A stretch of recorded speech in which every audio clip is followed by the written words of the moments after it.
Good morning बच्चों। बेटा चलो हम लोगों ने टॉपिक जो प्लांट ब्रीडिंग को स्टार्ट किया था और प्लांट ब्रीडिंग के बारे में यानी प्लांट ब्रीडिंग के डेफिनेशन और उससे रिलेटेड ग्रीन रेवोल्यूशन ये सब क्या है उसके बारे में डिस्कस किए थे। उसके आगे यानी कि जो प्लांट ब्रीडिंग हमने स्टार्टिंग में ही आपको बताया था कि हमारे वर्ल्ड का जो ह्यूमन का पॉपुलेशन जितना तेजी से बढ़ रहा है तो उसके फूड के रिक्वायरमेंट को फुलफिल करने के लिए दो रास्ते अपनाए जाते हैं, एक है एनिमल हस्बेंड्री और दूसरा है प्लांट ब्रीडिंग। और उस समय हमने बताया था कि प्लांट ब्रीडिंग हम लोग किस किस चीज के लिए करते हैं। तो पहला चीज था प्लांट ब्रीडिंग का प्रोसेस और उसके बाद में plant breeding for high yield product यानी जिससे हमारा प्रोडक्टिविटी रेट काफी बढ़ जाए, plant breeding for disease resistance, plant breeding for new varieties, इन सब चीजों के लिए हम लोग प्लांट ब्रीडिंग करते हैं। अब प्लांट ब्रीडिंग का जो मेन स्टेप्स है जिससे हम लोग प्लांट ब्रीडिंग को करते हैं, आज उन सब सारी बातों को हम लोग डिस्कस करने वाले हैं। तो सबसे पहले हमारा हेडिंग क्या होगा? तो हेडिंग होगा main steps for plant breeding. Main steps for plant breeding यानी प्लांट ब्रीडिंग के लिए मेन स्टेप्स कौन कौन से हैं। अब आइए, तो सबसे पहले जो ऐसे बहुत सारे स्टेप्स हैं, तो collection of variability, evaluation of parent यानी कि जो हम पेरेंट लेने वाले हैं उनमें क्या क्या कैरेक्टर होने चाहिए, तो that is the evaluation of parent. Collection of variability, अलग अलग यानी वेरिएशन ऑफ कलेक्शन हमारे पास होने चाहिए, जितना ज्यादा वेरिएबल कलेक्शन होंगे हमारे पास ऑप्शन उतना ज्यादा होंगे उन पे टेस्ट करने का, उनका क्रॉसिंग कराने का, ये सारी बातों के लिए। तो सबसे पहले जो है वो है कलेक्शन ऑफ वेरिएबिलिटी। तो जो फर्स्ट स्टेप्स है वह है collection of variability. Collection of variability देखेंगे कलेक्शन ऑफ वेरिएबिलिटी में। तो कलेक्शन ऑफ वेरिएबिलिटी में सबसे पहले हम लोगों को जानना है जर्म प्लाज के बारे में। जर्म प्लाज, तो ये जर्म प्लाज्म क्या है? तो germplasm is the sum total of germ plasm is the sum total of all allele of genes, all allele of genes present in a crop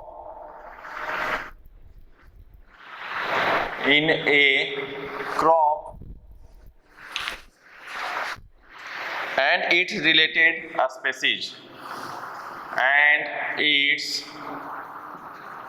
related species। देखिए germ plasm is the sum total of all alleles. Alleles का मतलब समझते हो, अगर यह एक cell है और इस सेल पे अगर सेल है तो जैसे हमारे बॉडी का कोई सेल है या कोई डिप्लॉयड प्लांट है, तो ये डिप्लॉयड सेल के अंदर सभी नंबर ऑफ क्रोमोसोम के 2 सेट होंगे, 2 सेट्स ऑफ क्रोमोसोम होंगे बेटा। और इन क्रोमोसोम के ऊपर में हर एक कैरेक्टर को कैरी करने के लिए 2 एलील होंगे। एलील कहने का मतलब एक तरह से जीन की बात हुई, एलील मतलब जीन की बात हुई। तो हर एक कैरेक्टर के लिए ए पेयर ऑफ, यहां पर एक यहां पर समझ लो, दोनों सेम होंगे, तो ये दोनों मिलकर के एक कैरेक्टर के लिए रिस्पॉन्सिबल होते हैं। तो यह एक एलील हुआ।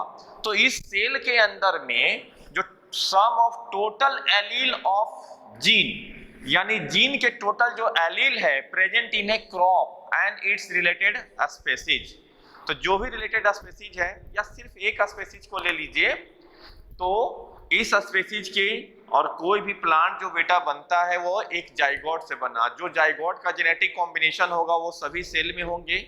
अगर कंफ्यूजन है तो मैं यहाँ पर आपको समझा देता हूँ क्या होता है बेटा। मेल गैमेट और इधर क्या होता है, ये फीमेल गैमेट है ना। मेल गैमेट का क्या होगा, तो मेल गैमेट का बेटा स्पर्म होगा, चाहे प्लांट हो एनिमल हो, किसी में भी अगर फर्टिलाइजेशन सेक्सुअल रिप्रोडक्शन हो रहा है तो इसका एक सिंगल सेट ऑफ क्रोमोजोम होगा, ठीक है। चलिए, और इधर अगर फीमेल है तो इसका एक अपना ओवम होगा, और ओवम भी हैप्लॉइड होता है, तो इसमें भी इस तरह से सिंगल सेट्स ऑफ क्रोमोजोम होंगे। अब इन दोनों का अगर फ्यूजन होना है तो इस क्रोमोजोम पे भी एक एलील होगा एक कैरेक्टर के लिए, हर एक कैरेक्टर के लिए एक एलील है इस हैप्लॉइड में, ठीक है। पहले ये समझ लीजिए, और इसमें भी होगा क्योंकि दोनों सेम स्पेसीज के हैं।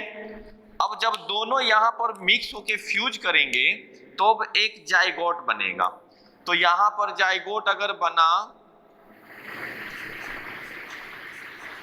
इस तरह से हो गया, ये ब्लैक कलर का जो है ये दिखा दिया मैंने मेल वाले के लिए, और ब्लू कलर से यानी ये 2 सेट्स ऑफ क्रोमोजोम हो गए बेटा।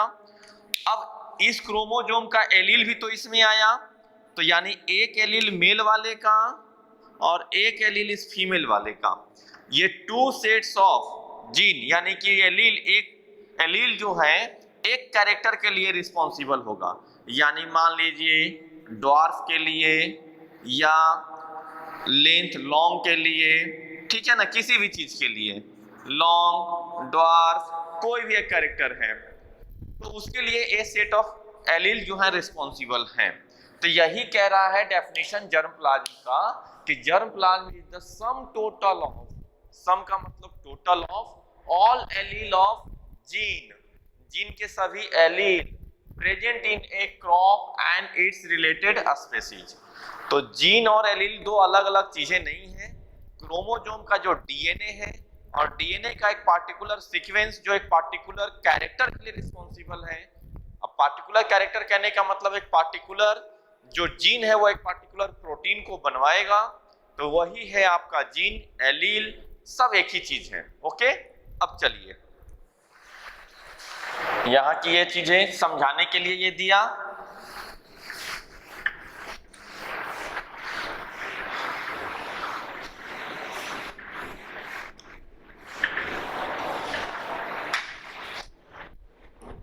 अब आइए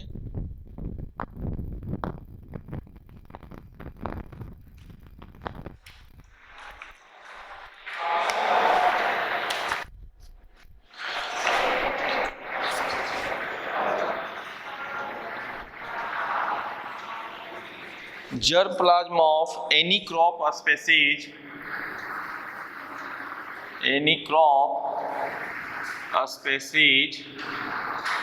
consist, तो जर्म प्लाज ऑफ एनी, तो किसी भी स्पेसीज का अगर जर्म प्लाज लेते हैं तो उसमें क्या क्या होने चाहिए या रहते हैं वो चीज है। तो consist cultivated improved varieties,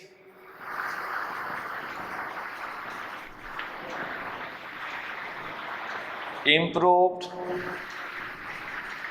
varieties, improved varieties that are no more in cultivation, improved varieties that are no more in cultivation, old local और देसी varieties, old local और देसी varieties, pure line produced by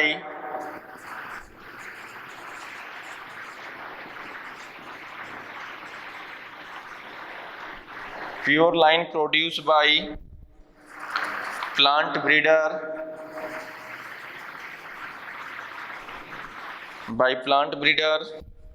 wild species related to crop species,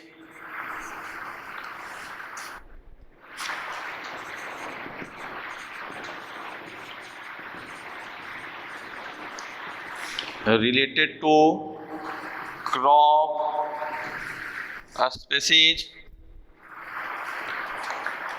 देखिए, cultivation improved varieties, यानी जिसका agriculture से उसको improve कर सकें, ऐसा वेराइटीज हो।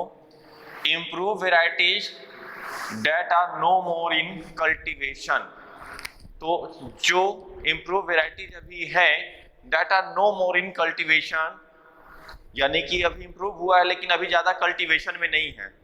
कल्टीवेशन में अगर आ गया, यानी एग्रीकल्चर बहुत लार्ज स्केल पे होने लगा, तो अब उसको इम्प्रूव करने की क्या जरूरत है, नहीं।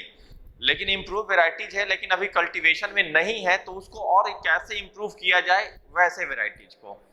ओल्ड, लोकल और देसी वेराइटीज, देसी का मतलब जो ट्रेडिशनल है, यानी जिसमें अभी कोई हाइब्रिडाइजेशन नहीं कराया है, चेंजेस नहीं हुआ है, तो यानी देसी उसी को कहते हैं। Pure line produce by plant breeder, pure line कहने का मतलब उसमें भी हाइब्रिडाइजेशन का प्रोसेस नहीं किया है। प्योर लाइन तभी बनता है, यानी होमोजाइगोसिटी से। होमोजाइगस का मतलब, हेट्रो का मतलब डिफरेंट और होमो का मतलब सिमिलर, तो उसके जो जीन है वो आपस में सब सिमिलर है, कोई नए ब्रीड का उसमें चेंजेस आके नहीं किया है, दैट इज दी होमोजाइगोसिटी, तो उसी से प्योर लाइन बनते हैं। और wild species related to crop species, और वाइल्ड स्पेसीज का मतलब वही चीज हुआ कि जिसमें कोई हाइब्रिडाइजेशन नहीं हुआ है लेकिन वो रिलेटेड है किससे, क्रॉप स्पेसीज से। तो ये सारे इंपॉर्टेंट कैरेक्टर होने चाहिए उसके लिए। अब कहता है A good germ plant collection is essential for a good germplasm is essential. A good germplasm collection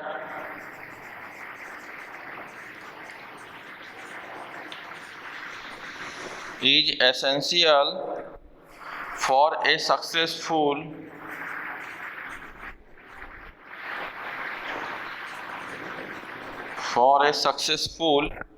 breeding program.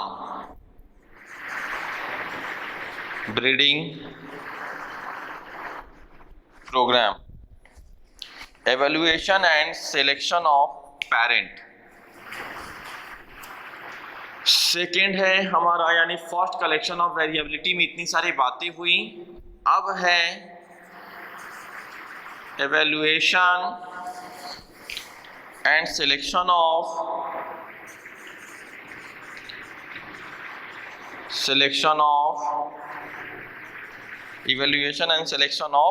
Parents. germplasm is help to identify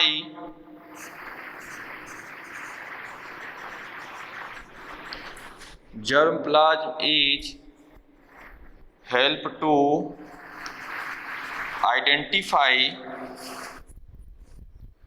to identify plant with desirable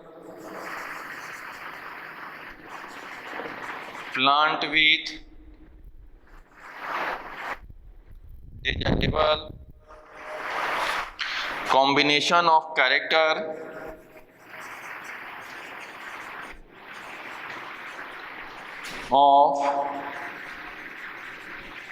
combination of characters, selection of parent,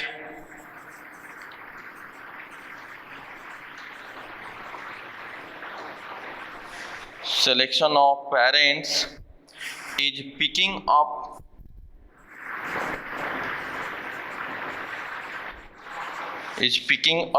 seed of only those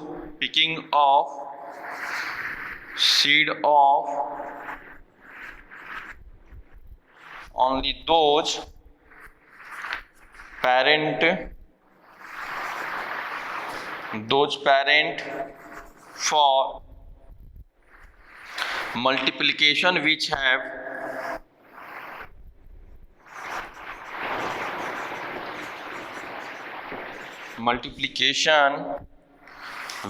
the desired trait, which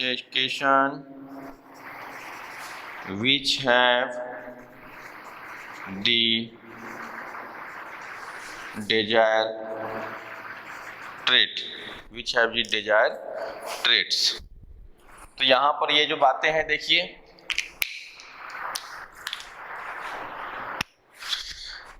good germ plant collection is essential for successful breeding programme. अगर एक successful breeding programme हम लोग कर रहे हैं तो उसके लिए germ plant, good germ plant का कलेक्शन होना चाहिए। तो गुड जर्म प्लांट कब होगा? जब ये सारी बातें होगी। तो पहले जर्म प्लांट की सारी बातें यहाँ पर लिख दिया और कह रहा है कि जब हम लोग, ठीक है, अब इवैल्यूएशन के लिए भी जर्म प्लाज्म जरूरी है। तो यहाँ पर इवैल्यूएशन सिलेक्शन ऑफ पेरेंट, तो germplasm is help to identifying parent with desirable combination of character. तो जैसा कैरेक्टर मुझे चाहिए, अब मान लो कि हम चाहते हैं एक ऐसा ब्रीड तैयार करना प्लांट का, राइस का ही, जो कम टाइम में ग्रोथ कर जाए और उसमें सीड बहुत ज्यादा हो, यानी राइस बहुत ज्यादा है। तो क्या करना पड़ेगा? लंबे राइस के प्लांट अगर होंगे तो उसमें टाइम ज्यादा लगेगा, लेकिन शॉर्ट हाइटेड हो जाएंगे, सेमी ड्वार्फ उसको कहते हैं, और उसमें सीड भी ज्यादा यानी राइस ज्यादा हो, तो इसके लिए क्या करना पड़ेगा? तो एक ऐसे वैरायटी को सिलेक्ट करना पड़ेगा जिसका ग्रोथ रेट ज्यादा हो, ठीक है, और साथ ही साथ थोड़ा डिजीज रेसिस्टेंस हो। क्रॉस करा करके उससे जो नया वैरायटी आएगा और उसका हाइट कम हो गया, दैट इज सेमी ड्वार्फ। तो ये सारा कैरेक्टर हमें कलेक्ट करना पड़ेगा, सिलेक्ट करना पड़ेगा। तो इसके लिए जर्म प्लाज्म जरूरी है। तो वही कह रहा है कि वैसे काम के लिए हमें पेरेंट का सिलेक्शन करना पड़ता है कि हमें क्या चाहिए, तो जो चाहिए हमें वैसा पेरेंट को लेना पड़ता है। तो help to identifying plant with desirable combination of character. Selection of parent is picking up seed of only those parent for multiplication which have the desired trait। यानी वैसे पेरेंट का हमें सीड लेना पड़ेगा जिसमें डिजायर्ड ट्रेट है। Next, cross hybridization.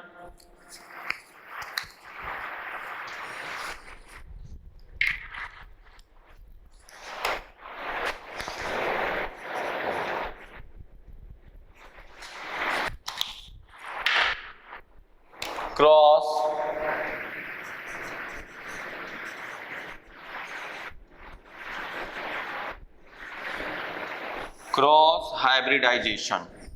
तो cross hybridization क्या कहता है? देखिए, cross hybridization most common method of creating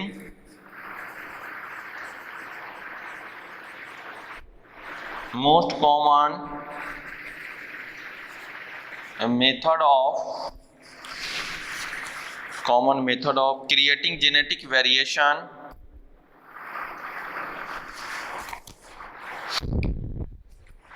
पहले पूरा बात यहीं पर हेडिंग पूरा लिख देता हूं, स्पेस कम पड़ेगा, ऊपर लेके चलता हूं।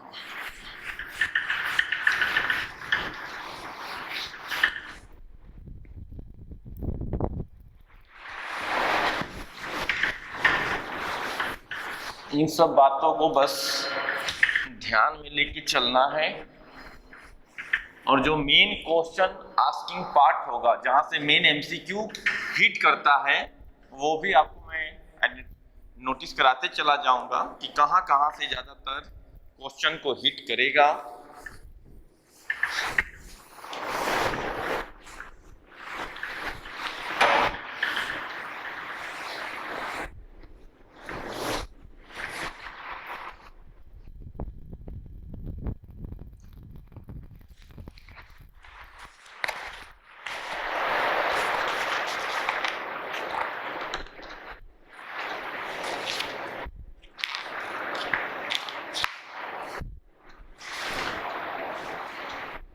थर्ड में देखिए क्या कैरेक्टर होना चाहिए, यानी कि तो क्रॉस हाइब्रिडाइजेशन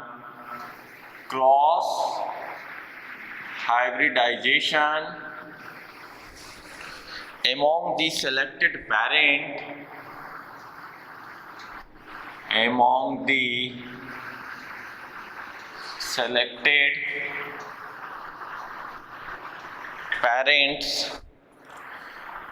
parent हाइब्रिडाइजेशन। जो सिलेक्टेड पेरेंट है उनमें हाइब्रिडाइजेशन का प्रोसेस कराना है हमें, तो वही है cross hybridization among the selected parent hybridization. Animal वाले में भी आया था क्रॉस हाइब्रिडाइजेशन या क्रॉस ब्रीडिंग। तो क्रॉस ब्रीडिंग का मतलब दो अलग अलग ब्रीड का आपस में मेटिंग कराना या ब्रीडिंग कराना। तो वो चीज यहाँ प्लांट के केस में हो गया। तो most common method of creating most common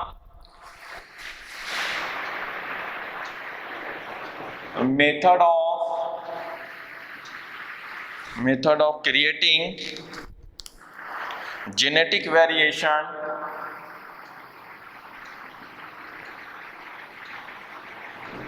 ये सबसे कॉमन मेथड है जिसकी वजह से जेनेटिक वेरिएशन आता है। Next point, hybridization is crossing of two or more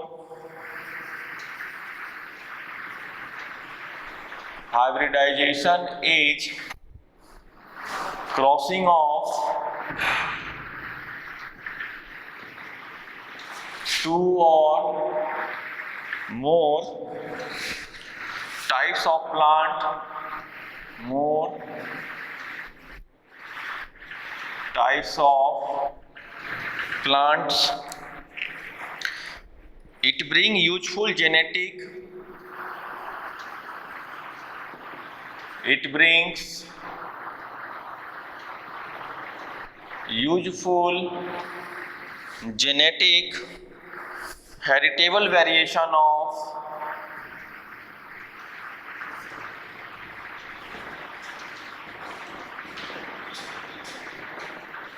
heritable variation of two or more lines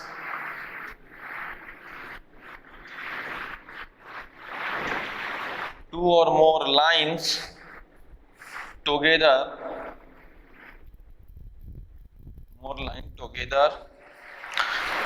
line is a group of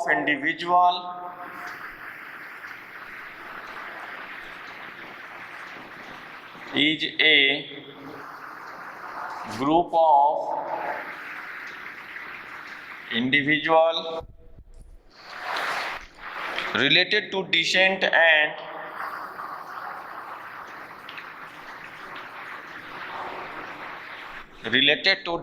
and have same genotype and have same genotype।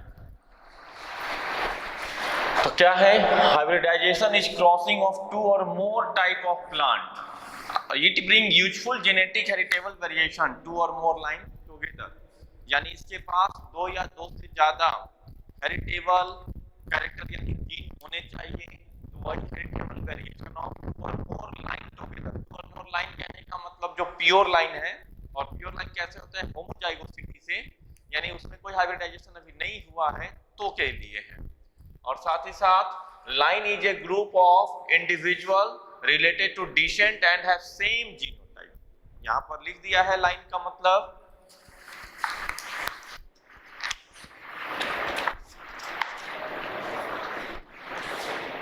अब है इसी में procedure of hybridisation. Hybridisation का क्या procedure है? तो सबसे पहले देखो तीन चीज करते हैं इसमें, emasculation, bagging, tagging and then dusting. चार चीज, क्या क्या बोला मैंने? Emasculation, bagging, tagging and dusting of pollen. ठीक है, तो देखिए सबसे पहले emasculation.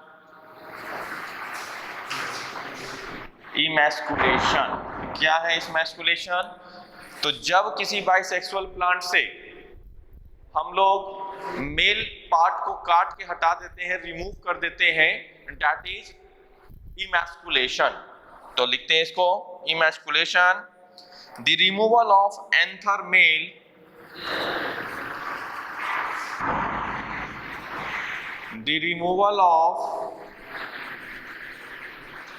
anther male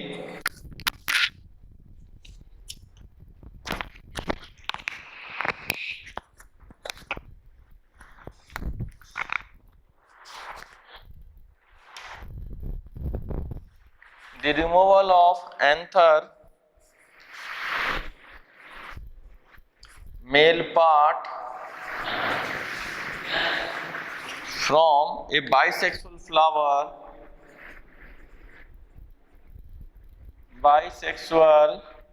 flower to prevent self-pollination,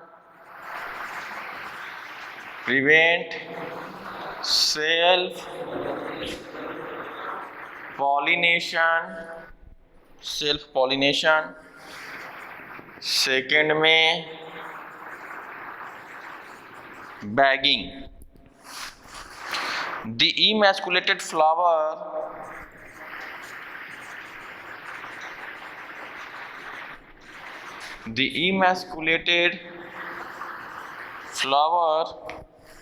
are immediately covered by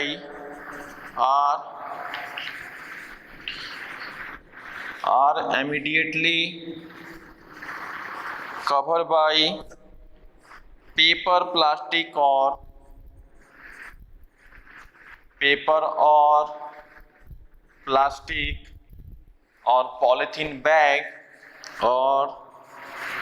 polythene bag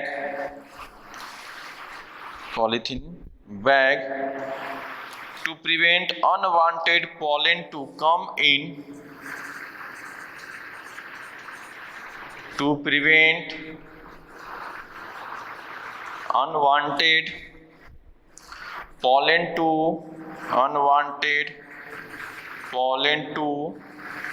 in,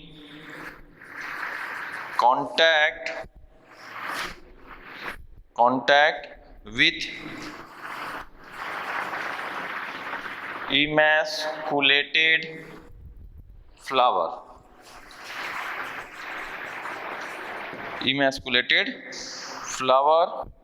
It prevent contamination.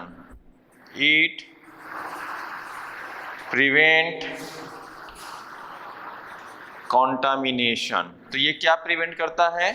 तो ये कंटामिनेशन को प्रिवेंट करता है. ओके, अब आइए देखिए, दोनों चीजों को पहले समझा दूं मैं. इमैस्कुलेशन, कोई बाइसेक्सुअल फ्लावर है बेटा, तो बाइसेक्सुअल कब कहते हैं? जब उसमें मेल फ्लावर और फीमेल फ्लावर दोनों हो. ठीक है, या बाइसेक्सुअल अगर फ्लावर है यानी एक ही फ्लावर पे मेल रिप्रोडक्टिव पार्ट और फीमेल रिप्रोडक्टिव पार्ट दोनों हो. तो जब दोनों एक जगह होंगे तो वो आपस में सेल्फ पॉलिनेशन तुरंत कर लेंगे, लेकिन हमें अभी पॉलिनेशन नहीं होने देना है. हमें उनका हाइब्रिडाइजेशन यानी कुछ अलग नया जोड़ना है. तो उनको फर्टिलाइजेशन से रोकना होगा. फर्टिलाइजेशन से रोकने के लिए जो मेल रिप्रोडक्टिव पार्ट है उसको काट के हटा लेंगे.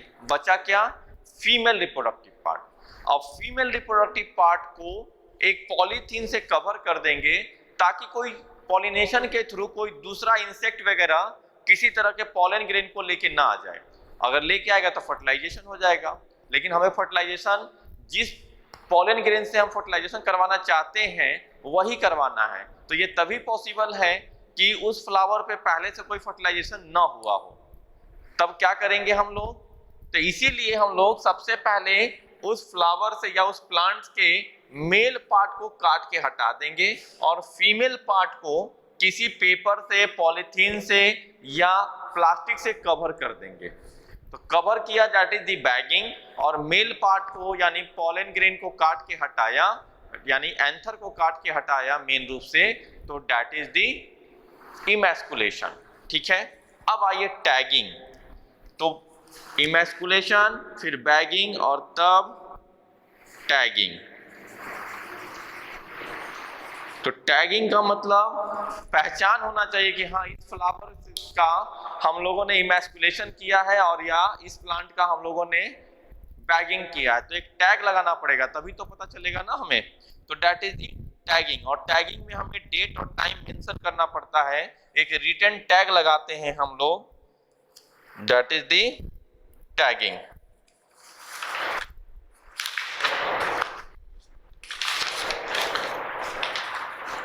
The emasculated and bagged flower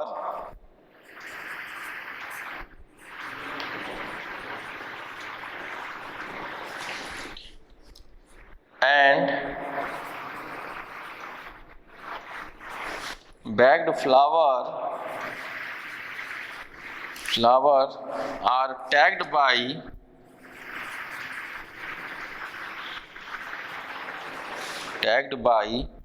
writing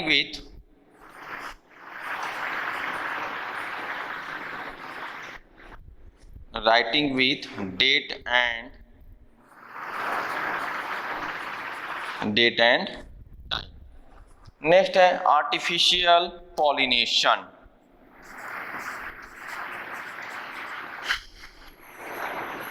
artificial pollination.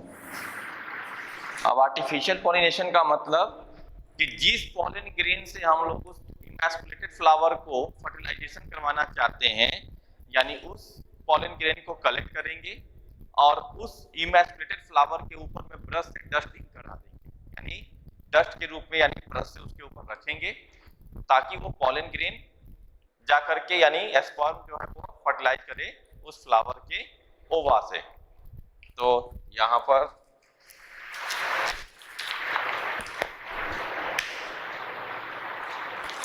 pollen grain are collected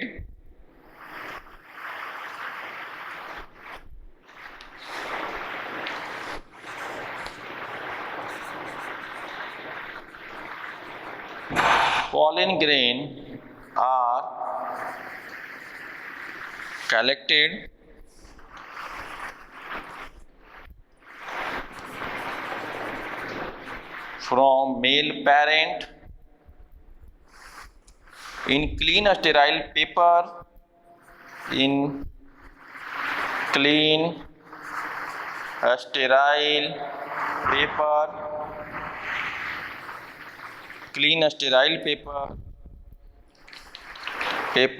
polythene sterile paper. When emasculated mature, when paper यहाँ full stop, when emasculated flower are mature, the covering bag is removed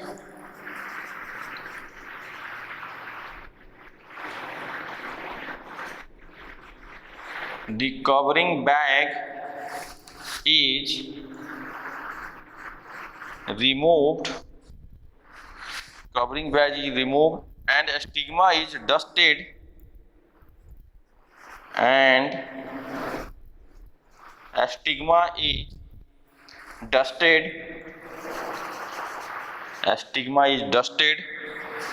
with pollen grain by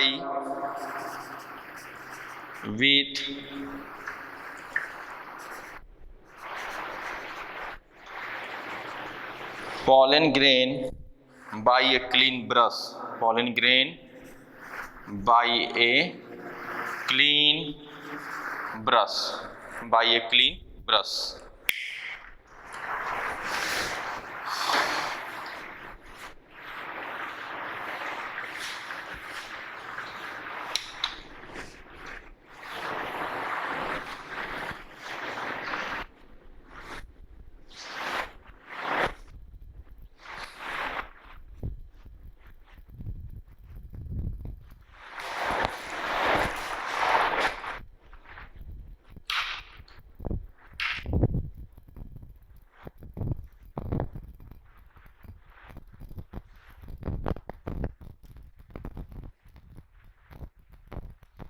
तो यहां तक की अभी बातें हो गई, dusting करा दिया, जिससे क्या होंगे, तो जो इमैस्कुलेटेड मैच्योर फ्लावर हैं, अब डस्टिंग कराया हमने स्पर्म का, तो उससे क्या होंगे, उनसे फर्टिलाइजेशन हो जाएगा। और जब फर्टिलाइजेशन हो जाएंगे यानी कि जो फ्रूट है वो डेवलप होंगे और उस फ्रूट में सीड का डेवलपमेंट होगा।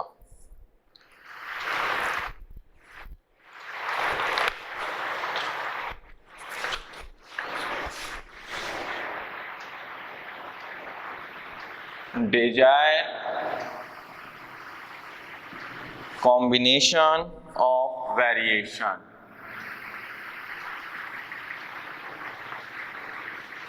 ठीक है, तो क्या है, तो after pollination emasculated flower is covered, after pollination emasculated flower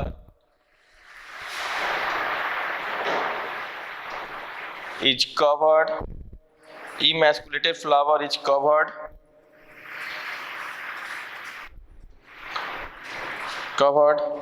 again and bags are desired,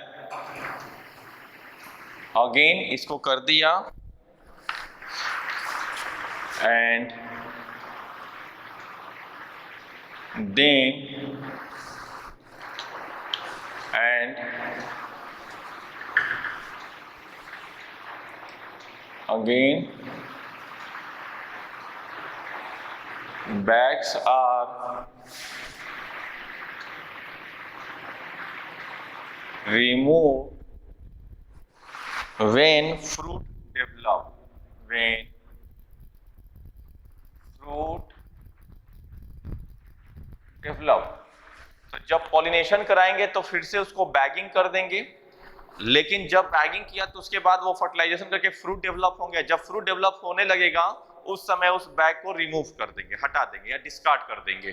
तो वही चीज लिखा है कि fruit, when fruit develop, the seed produced by these, the seed produced by these flower are hybrid, by these flower are, तो अब इस method से जो सीड डेवलप होगा वो कैसा सीड होगा, तो हाइब्रिड होगा और F1 सीड, F1 F2 ये जेनेटिक्स की बात है, इसको यानी फर्स्ट जनरेशन के रूप में समझिए, या फेलियल 1 इसको बोलते हैं, A for filial 1। Okay,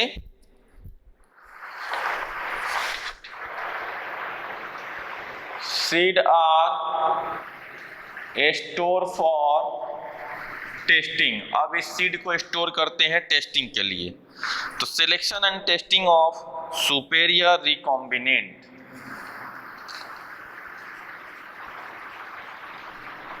selection and testing of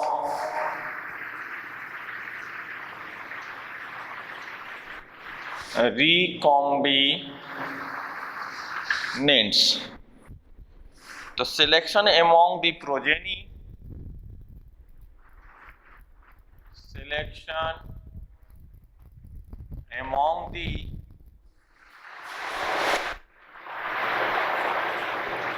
progeny, selection among the progeny of hybrid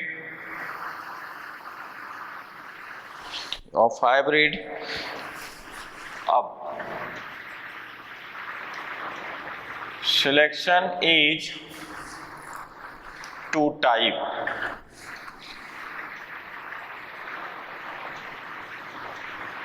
selection जो होंगे वो 2 टाइप से होंगे।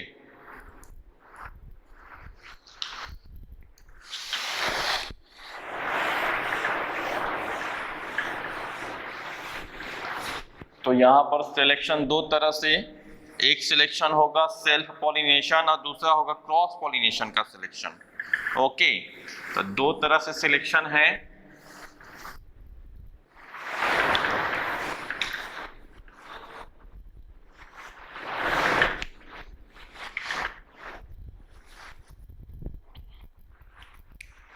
कौन कौन?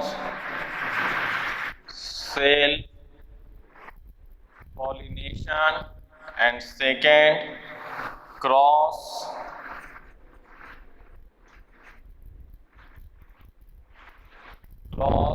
pollination, self pollination and cross pollination।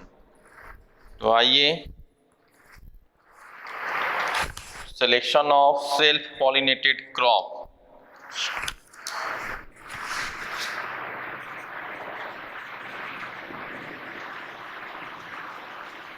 self pollinated crop, self pollinated crop,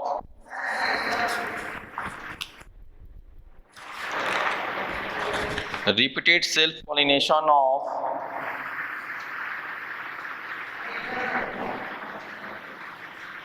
repeated self pollination selected plant of selected plants till superior homozygous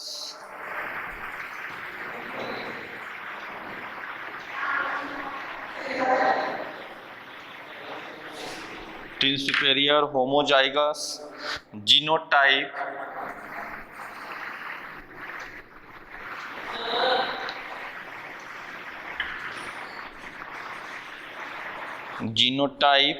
are obtained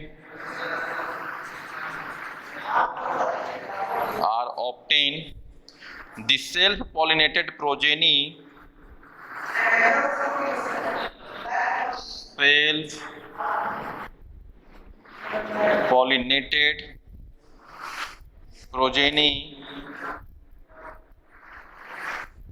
of homozygous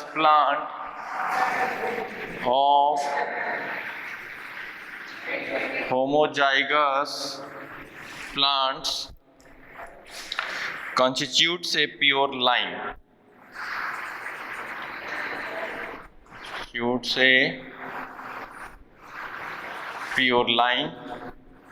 Example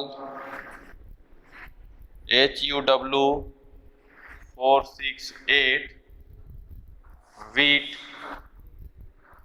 variety। देखिए बेटा क्या है यहाँ पर, तो selection of self pollinated crop में self pollination का मतलब क्या हुआ, खुद से ही हो गया पॉलिनेशन, सेम प्लांट के सेम फ्लावर से या सेम प्लांट के दो अलग अलग फ्लावर के बीच में सेल्फ पॉलिनेशन होता है। तो सेल्फ पॉलिनेशन का मतलब पहले ये, और क्रॉस पॉलिनेशन का मतलब याद दिला दूं, रिप्रोडक्शन इन फ्लावरिंग प्लांट में मैंने बताया है। तो क्रॉस पॉलिनेशन का मतलब हुआ कि प्लांट सेम है, डिफरेंट प्लांट के दो अलग अलग फ्लावर के बीच में पॉलिनेशन हो रहा है, तो that is the cross pollination. तो कह रहा है कि सेल्फ पॉलिनेशन को तब तक रिपीट करवाते हैं, तो self pollination of selected plant till superior homozygous genotypes are obtained, यानी कि सुपेरियर होमोजाइगस मतलब कि सेम जीन होने चाहिए, किसी अलग ब्रीड का या हाइब्रिड वाला पार्ट नहीं, तो उसको हेट्रोजाइगस कहते हैं। हेट्रोजाइगस कहने का मतलब ऐसे जनरली रिप्रेजेंट करते हैं हम लोग, जब जेनेटिक्स पढ़ोगे, मान लो कि कोई टॉल प्लांट है तो उसके दो एलील होंगे, एक टी और एक टी, ठीक है, तो ये दोनों टी हो गया, तो दैट इज दी होमोजाइगस। या फिर ड्वार्फ है तो उसके दो एलील स्मॉल टी, तो यह भी क्या हो गया, होमोजाइगस। लेकिन अगर कोई टॉल प्लांट है, लेकिन टॉल प्लांट में उसका जो एलील है वो एक कैपिटल टी एक स्मॉल टी, तो ये हो गया हेट्रोजाइगस। आप समझ रहे बात को? तो बोलेंगे सर इस टॉल में क्या हुआ, ये जो टॉल हुआ ये प्योर लाइन हुआ, और ये जो टॉल हुआ ये प्योर नहीं है, हेट्रो हो गया। इसके जीनोटाइप होमोजाइगस रहेंगे और इसके जीनोटाइप हेट्रोजाइगस हो गए। तो इस तरह से आपको थोड़ा ध्यान में रखना है। तो हम लोग तब तक कराते हैं जब तक जीनोटाइप जो है वह होमोजाइगस नहीं मिल जाए। और self pollination progeny of homozygous plant constitute a pure line, और इसी का एग्जांपल है HUW 468।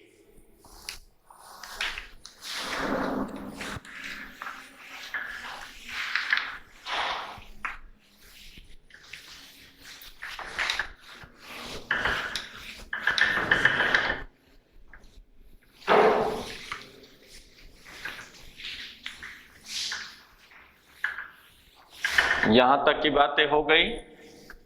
चलिए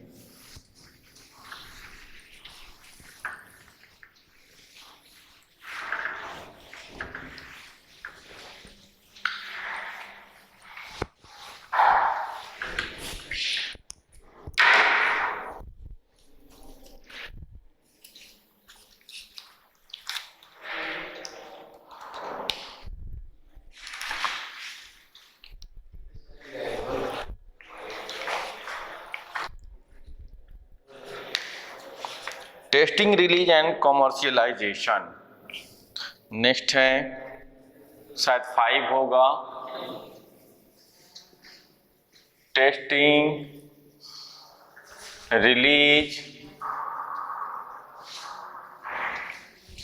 commercialisation.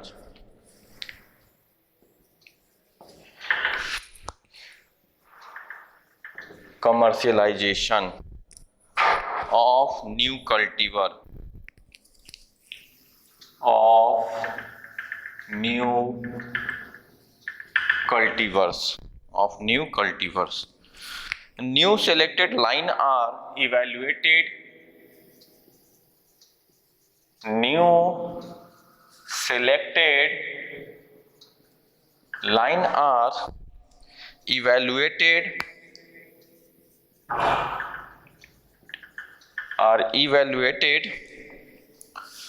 for their yield,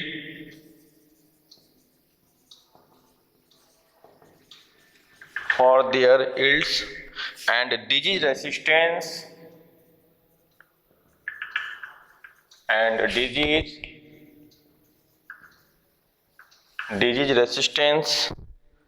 This evaluation is done in research. This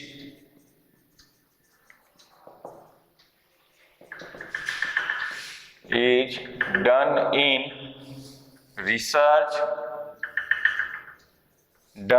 research field and according to their program.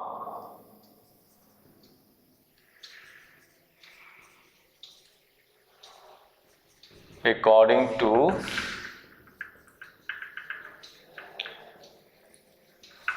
to their program. After evaluation, testing is done in farmer field. After evaluation, testing is done in farmer's field for 3 seasons.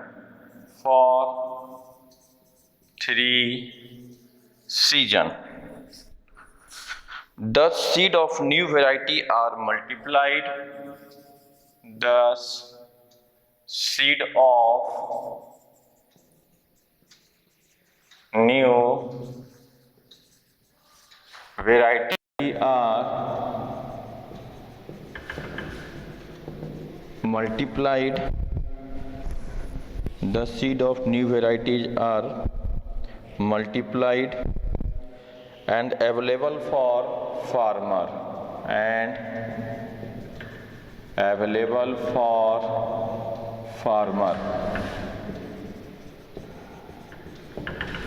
तो देखिए ऊपर की सारी बातें। मान लीजिए कि कोई हमें सबसे पहले क्या बताया, सिलेक्शन करना, ठीक है। तो सिलेक्शन ऑफ जर्म प्लाज्म यानी कि जो हमें दो वैरायटी चाहिए जैसा हम डेवलप कराना चाहते हैं, तो कोई एक राइस वैरायटी ए है और इसको क्रॉस कराना है हमें राइस वैरायटी बी से। इस वैरायटी का क्या खासियत है, तो इस वैरायटी का हाइट जो है वो काफ़ी ये ड्वार्फ है, ठीक। और इस राइस वैरायटी का क्या खासियत है, तो ये हाई यील्डिंग है। हाई यील्डिंग है लेकिन टाइम बहुत ज़्यादा देता है क्योंकि इसके प्लांट की जो साइज है वो काफ़ी लंबी है, डंठल जिसे बोलते हैं। अब जब इन दोनों का फ्यूजन हुआ तो फ्यूजन कैसे कराएंगे? ऐसा तो काम है नहीं कि स्पर्म को पकड़ा यानी पॉलन ग्रेन को लिया और वो फ्लावर के फीमेल पार्ट में डाल दिया कि ले भैया तू फ्यूज कर ले, ऐसा तो नहीं कर सकते हैं ना भाई। तो यानी इसके पॉलन ग्रेन को लेकर के इस प्लांट के फ्लावर के फीमेल पार्ट पे रखेंगे। कैसे? तो जो ब्रश डस्टिंग बताया, और उसके पहले ये प्लांट का जो फीमेल पार्ट है वो किसी पॉलिनेशन के थ्रू किसी दूसरे पॉलन ग्रेन से फर्टिलाइज ना हो, इसके लिए उसके ऊपर बैग लगा देते हैं और उसके पास का जो आसपास का जो मेल पार्ट है उसको काट के हटा देते हैं, इमैस्कुलेशन, बैगिंग, और तब टैग लगा दिया, इसका स्पर्म लेकर के इसके साथ फ्यूज किया। अब जो न्यू वेराइटीज आया, अब इस वेराइटीज के सीड होंगे, ठीक है। तो न्यू वेराइटी जो आया वो सेमी ड्वार्फ हो गया and semi dwarf and high yielding हो गया। तो कम टाइम में ज्यादा प्रोडक्ट मिलेंगे। अब ये जो सीड आएंगे इसके, अब इस सीड की टेस्टिंग करेंगे कि हाँ ये सही से काम कर रहा है कि नहीं कर रहा है। टेस्टिंग के लिए इसके 3 सीजन में एग्रीकल्चर करके देखेंगे कि अलग अलग सीजन में क्या क्या प्रॉब्लम आ रहा है। किसान को इतना साइंटिफिक चीज़ थोड़े ना पता है, उसे तो बस सीड को सॉइल में डालना है, एग्रीकल्चर का सारा चीज़ पता है, लेकिन बायोलॉजिकल और टेक्निकल और जीनोटाइप फिनोटाइप नहीं पता है उसे इतना पता है कि सीड को किस टाइम पे सॉइल में कैसे डालना है, कितनी पानी देनी है, कितना यूरिया देना है, यानी कितना फर्टिलाइजर यूज करेंगे प्रोडक्टिविटी हमारी बढ़ेगी, उसे इतना पता है। तो सारा टेस्टिंग वगैरह करके तब जो वेराइटी का जो सीड होगा वो मल्टीप्लाइड होगा, तब अवेलेबल कराएंगे फार्मर के लिए, तब वो यानी मार्केट में जाएगा। तो यही होती है टेस्टिंग, रिलीज एंड कमर्शियलाइजेशन, यानी उसका कमर्शियलाइज किए हम लोग। कोई भी रिसर्च करने के पीछे क्या है, अगर कमर्शियलाइजेशन नहीं होगा तो कोई फायदा है क्या? नहीं। हम उसको म्यूजियम में रखने के लिए थोड़े ना टेस्टिंग कर रहे हैं या थोड़े ना प्लांट ब्रीडिंग कर रहे हैं, नहीं, म्यूजियम में नहीं रखना है हमें। प्रोडक्टिविटी बढ़ानी है तो कैसे? जब फार्मर उसका लार्ज स्केल पे एग्रीकल्चर करेंगे तभी तो बढ़ेगी। तो वो सारा रिसर्च करके नए सीड को डेवलप करके हम फार्मर तक पहुंचवाते हैं मार्केट के थ्रू, और फार्मर को ये पता होता है, फार्मर दुकान पे जाता है, दुकान से पूछता है कि कोई नया आया है क्या, दुकानदार कहता है हाँ ये वाला नया आया है, इसको करके देखिए। या फार्मर को गांव वगैरह में जाके जो एग्रीकल्चरल साइंटिस्ट होते हैं वो जाके उनको अवेयर कराते हैं कि ये नया वेराइटी इसको कीजिए, इससे आपका प्रोडक्टिविटी बढ़ेगा। तो किसान को लगता है कि हमारा इनकम बढ़ेगा, तो किसान उसको क्या करते हैं, यूज करते हैं, तो लार्ज स्केल पे प्रोडक्शन बढ़ जाती है, जिससे मार्केट में राइस की एग्रीकल्चर अच्छी होगी तो उसका प्राइस कम होगा, जिसकी वजह से सारे आदमी का रिक्वायरमेंट फुलफिल होंगे। तो यही है टेस्टिंग, रिलीज एंड कमर्शियलाइजेशन। अब आइए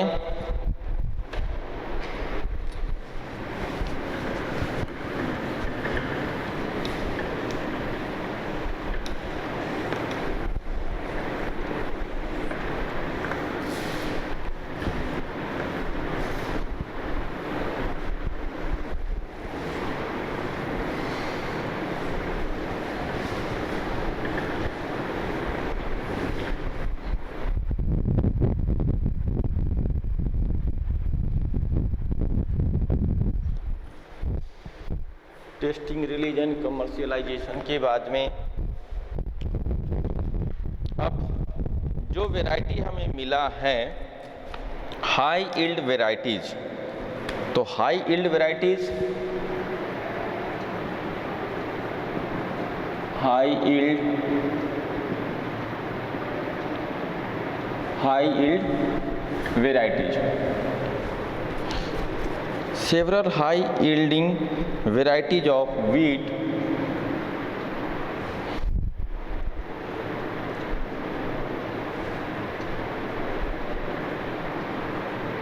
देखिए 1960 से लेके 2020 के बीच में जहां वीट का एग्रीकल्चर 11 टन होता था उसके जगह पे 75 टन होने लगा। 11 टन से 75 मिलियन टन, जहाँ पे 11 मिलियन टन होता था उसके जगह पर 75 मिलियन टन एग्रीकल्चर होने लगा। तो वीट का एकाएक बढ़ा। उसी तरह राइस का जहाँ पर 39 मिलियन टन होता था राइस का एग्रीकल्चर पूरे इंडिया में, प्रोडक्टिविटी जो आती थी 39 से बढ़कर लगभग 90 मिलियन टन, 89 पॉइंट समथिंग है। तो ये कब, this is indicate that green revolution, यही ग्रीन रिवॉल्यूशन के इंडिकेट करता है। तो ये ग्रीन रिवॉल्यूशन का टाइम है। तो देखिए, तो several high yielding varieties of several high yielding varieties of wheat and rice increase yield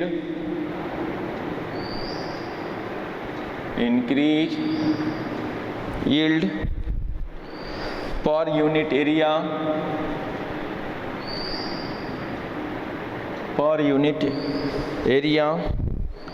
This phase is called green revolution. This phase is called green revolution. This phase is called green revolution. अब आइए wheat में। Wheat in 1960 to 2000 wheat production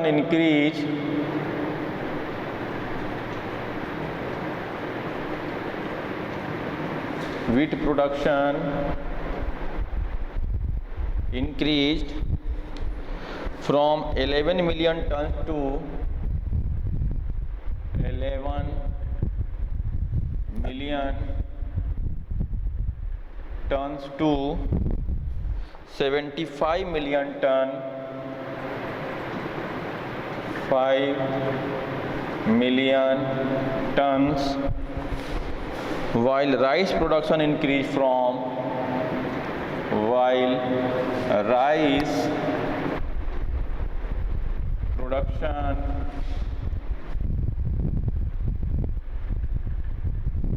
increased from increased from 35 million tons to 35 million tons to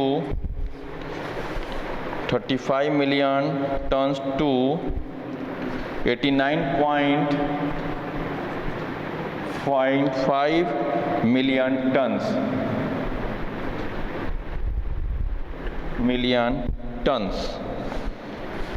It is achieved by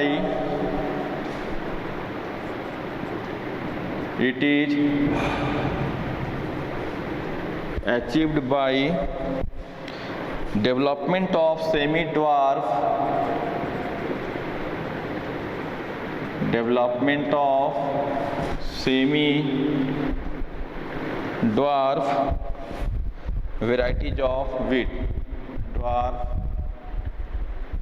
varieties of wheat. कुछ important varieties हैं।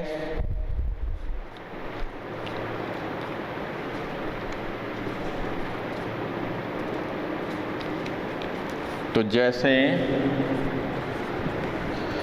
कल्याण सोना, सोनालिका,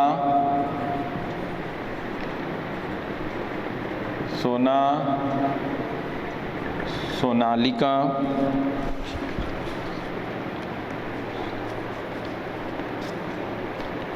अब आइए rice.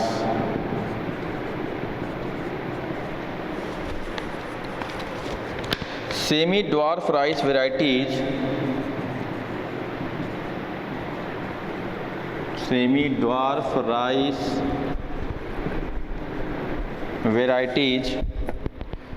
were developed from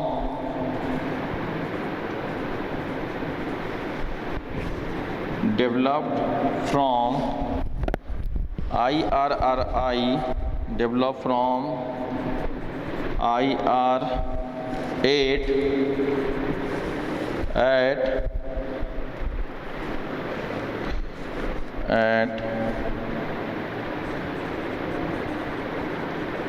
international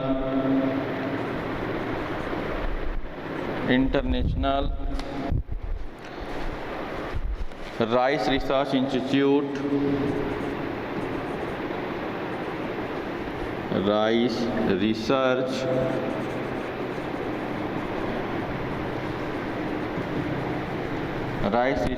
institute, जिसे IRRI बोलते हैं, international rice research institute, Philippines,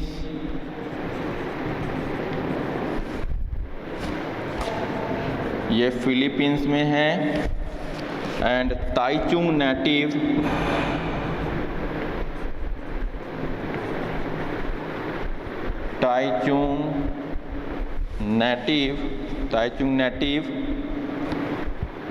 one from Taiwan,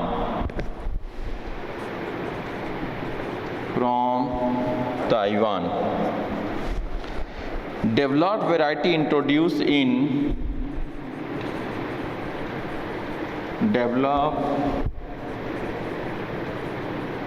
varieties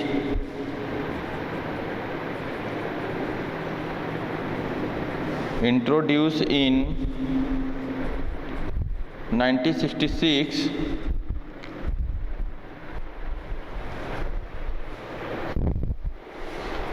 Jaya and Ratna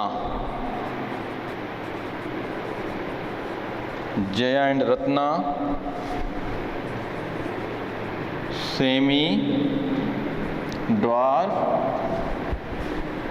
develop in India. तो इसमें जया और रत्ना का नाम याद रखना है आपको, कल्याण सोना एंड सोनालिका का नाम याद रखना है। इससे MCQ बहुत रहते हैं, आपसे पूछ देगा ये किसका है, तो इससे MCQ आपको याद रख के चलना है। ठीक है, चलिए नेक्स्ट है राइस के बाद में शुगर केन।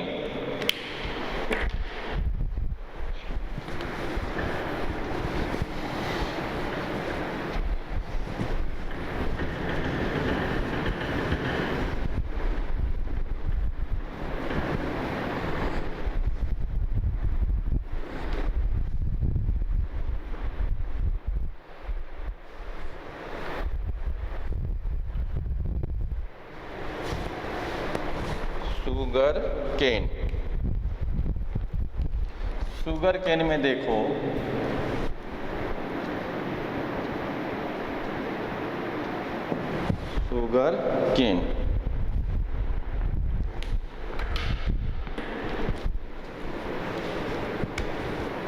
शुगर केन के दो वैरायटीज हैं। एक है sacrum barberry,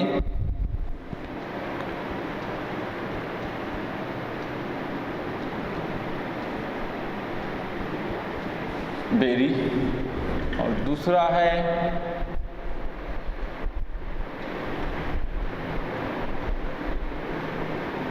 sacrum officinarum.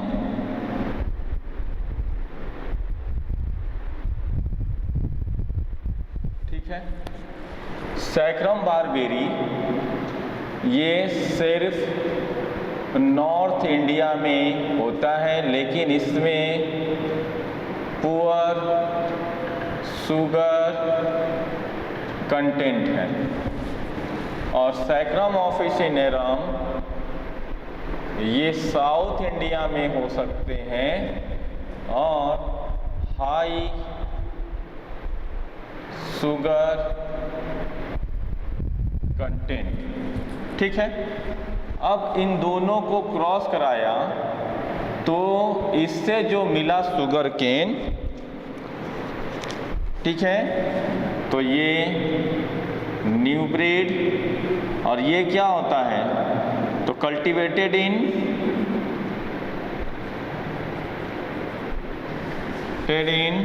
Both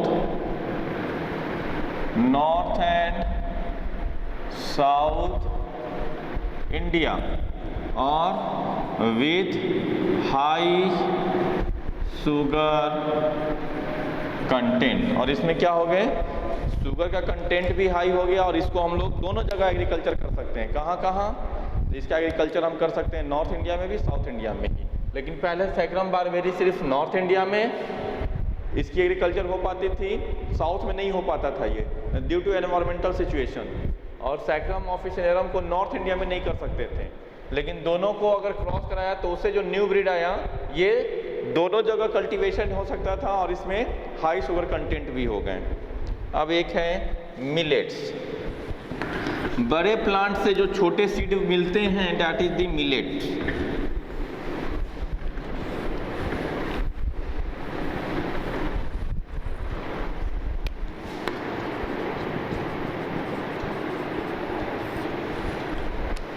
millets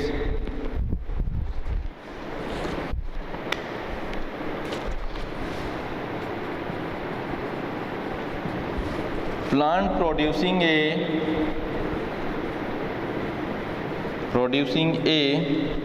large crop of a small seed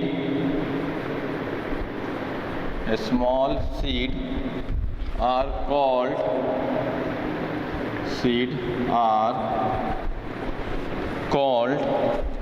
millets।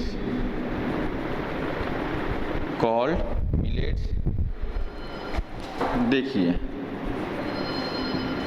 Hybrid bajra, jowar and मेज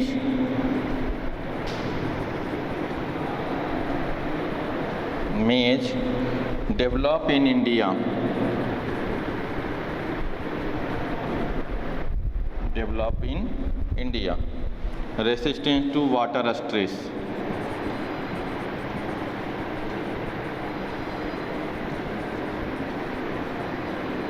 वाटर स्ट्रेस, तो वाटर से ये रेसिस्टेंस भी होते हैं, यानी वाटर स्ट्रेस को झेल सकते हैं ये।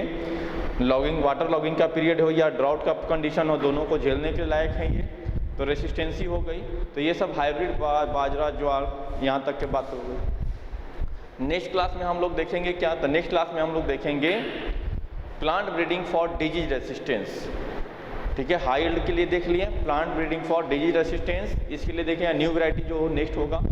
तो अभी यहाँ तक की बातों को आपको एक बार रिवीजन करके अगर कुछ भी डाउट हो तो डाउट पूछ लेना है और नोट्स प्रिपेयर कर लेने हैं। Okay, thank you.